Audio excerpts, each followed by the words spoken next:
This segment of the news is brought to you by Sun Oil Limited.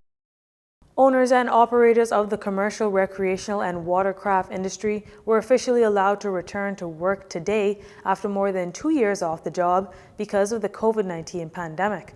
And according to the industry regulators at the Bahamas Port Authority and the government, it should not be business as usual as industry professionals look to exceed the standard. Jcn Saunders visited several beaches today and filed this report. On opening day for the jet ski and ferry boat operators, JCN Love 97 visited several beaches, and at Goodman's Bay we witnessed some of the same old habits and lack of professionalism taking place, with jet ski operators arguing over fares in front of customers. While according to Acting Port Controller Senior Commander Bernie Wright, who said at last week's seminar there should be a working rotation system to prevent such arguments. Meanwhile, some of the operators say they need help getting back to business because certain parts on their jet skis have seized up from saltwater corrosion.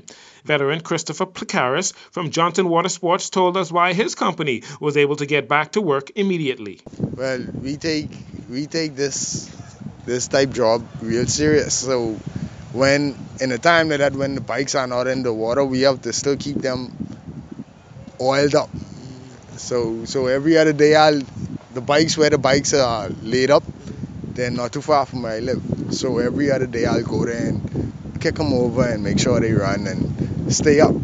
Other operators say after 2 years of being denied the opportunity to work under the former administration, they lost hope and neglected the jet ski machines for a few months.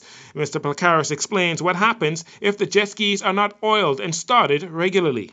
Well, if the bike doesn't kick, it doesn't start as you try to, you will have a lot of corrosion and so forth, and some parts might have to change and so forth, and that might be a dilemma in itself. So if they're really serious about this job, they shouldn't have no problem with their bikes. You know what I mean? We were informed that the Jet Ski Association is hoping to make an appeal to the government to give the industry some tax breaks so they can import new jet skis and the parts. Mr. Placaris supports this idea. Yeah, that could work. That would be a big help. Before they can return to work, in addition to getting their machines operational, jet ski operators should be both registered and licensed for the 2022 season. We'll continue to follow to see if there truly are improvements in the jet ski industry in particular.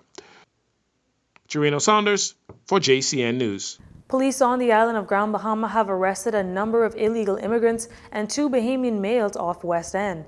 On Sunday, November 14th, 2021, shortly before 2 p.m., a team of officers from the Marine Division and Drug Enforcement Unit, acting on information, conducted marine patrols in the area of West End. Officers, while conducting marine patrol, intercepted a 28-foot white and blue vessel with 2 130 HP engines attached. Upon conducting a search of the vessel, 7 adult Haitian females, 2 adult Haitian males, 4 Haitian minors, 1 Colombian adult male, and 2 adult Bahamian males were arrested and handed over to the Immigration Department for further investigations. Investigations are being continued. Central Grand Bahama MP Arum Lewis officially launched his campaign for Free National Movement Leader at the Holy Trinity Activity Center over the weekend. While speaking to a room of F&M supporters, he promised to give more of the country's youth a seat at the table. The FNM has some of the brightest young minds in our country. They are smart, they are talented, and they are fearless. Right, Senator Jamal? They bring an energy to political battle that is unmatched. However, we cannot relegate them to token appointments, photo ops, and a seat at the table only if they are silent. We need to hear from our young people, and we need to take heed to what they have to say. We have to give them the freedom to express themselves and to be a part of the decision-making process. We also need to mentor them, teach them the lessons we have learned during our years, and instill in them that inextinguishable passion that burns in the heart of all freedom fighters. Keep the fire burning. He also vowed to bring more women into frontline politics. I've said it publicly, and I will say it again tonight. We need more women in frontline politics.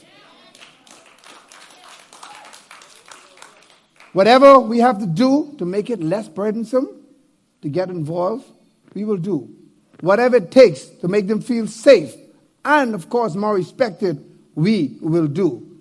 After all women have done for us in this party and this country, it's the least we can do for them. I implore women, especially our great women of the Women's Association, to join the Iron Movement. Together, we will build a more balanced organization and get the FNM back on track. That said, Mr. Lewis was asked if he would consider a woman as his deputy if he becomes the party's leader. Here's his response. If a woman put herself forward for the position, is open, and if she wins the position, I would welcome that. I would be happy to work with women definitely. So again, we're running a very democratic organization, and I'm encouraging women to step up in leadership position. And those who we've had to serve in leadership role have proven themselves that women can do it. The first Speaker of the House, the first Cabinet member, the first Member of Parliament, and they proved that they are worthy of those positions. The late great Teresa Moxie, who can outdo Dame Janet Boswick, Roma Talia Johnson, Speaker. So they have set the standard, and they are proof, they're living proof that women can indeed lead and be very effective.